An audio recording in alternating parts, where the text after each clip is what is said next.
ప్రభుత్వం చాలా అన్యాయంగా తనిచ్చినటువంటి మాట నుంచి వెనక్కి వెళ్లేటువంటి పరిస్థితిలో తన నిర్ణయాలు తీసుకుంటుంది.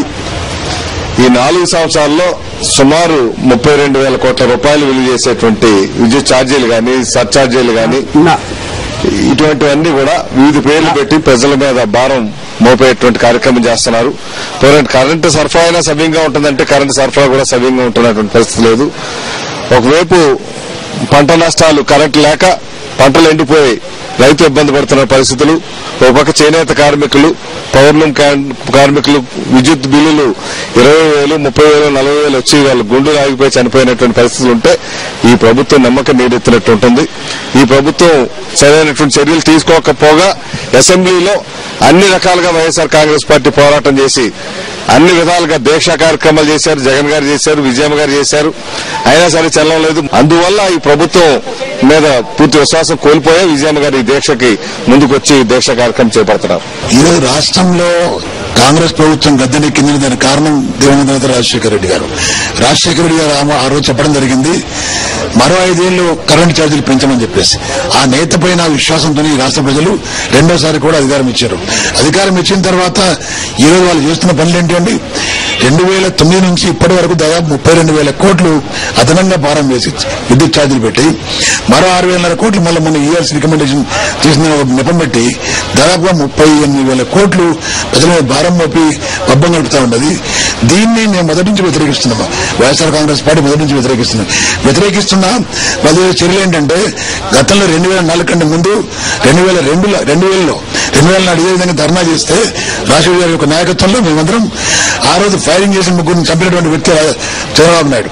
ఆ వ్యక్తి ఈ రోజు కొంగలి పని చేస్తూ 100 ఎలుకలు తిన్న పిల్లి వారణాసి పోయినటువంటి పుణ్యం కోసం ఈరోజు ఆయన పాదయాత్ర చెప్తా ఉన్నాడు. నేనేమంటున్నానంటే, ఆ రోజు ఈ విధంగానైతే రాజశేఖర రెడ్డి గారు ప్రజల ఆశయం కోసం, ప్రజల క్షేమం కోసం దీక్ష చేపట్టాడు.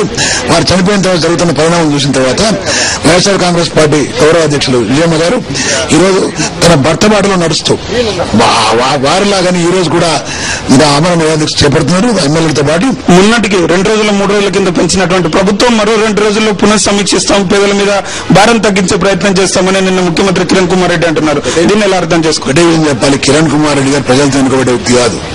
ప్రజలతో వచ్చినటువంటి వ్యక్తి అయితే ఈ ముందు పెంచేసి తర్వాత ఆలోచిస్తామనే వ్యక్తి కాదు. ఆ రోజు రాజశేఖర రెడ్డి గారు ఏది చేసినా గానీ ఆ నిర్ణయాన్ని ప్రజలు ఆమోదంతో చేస్తున్నారు.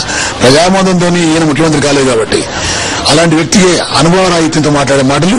కానీ ప్రజలు ఈరోజు చూస్తున్న కేంద్ర ప్రభుత్వం కూడా అప్పుడే 5 రూపాయలు 4 రూపాయలు పెట్రోల్ లీటర్ పెంచేసి 85% తగ్గించడం, రూపాయలు తగ్గించడం, ఇవన్నీ ఒక స్ట్రాటజికల్ గా ఒక మైండ్ గా మారుతున్నటువంటి సందర్భాలు. కాబట్టి ఈ కిరణ్ కుమార్ రెడ్డి చెప్పే మాట నమ్మే పరిస్థితులు లేరు. రేపు ఇన్ని 1,000 కోట్లు పెంచేసి 1,000 కోట్లు తగ్గిస్తాడు ఎవరు నమ్ముతారండి? దానివల్ల ఎవరికి ఉపయోగం దానికి? కాబట్టి ఇవన్నీ మైండ్ గేమ్. పరిపాలించాలని డిమాండ్ చేస్తా ఉన్నాము. విద్యుత్ ఛార్జీలు పెంచకూడదని, సర్ఛార్జీలు తగ్గించాలని, ఈ విద్యుత్ కోతలు ఎత్తివేయాలని మేము డిమాండ్ చేస్తున్నాం.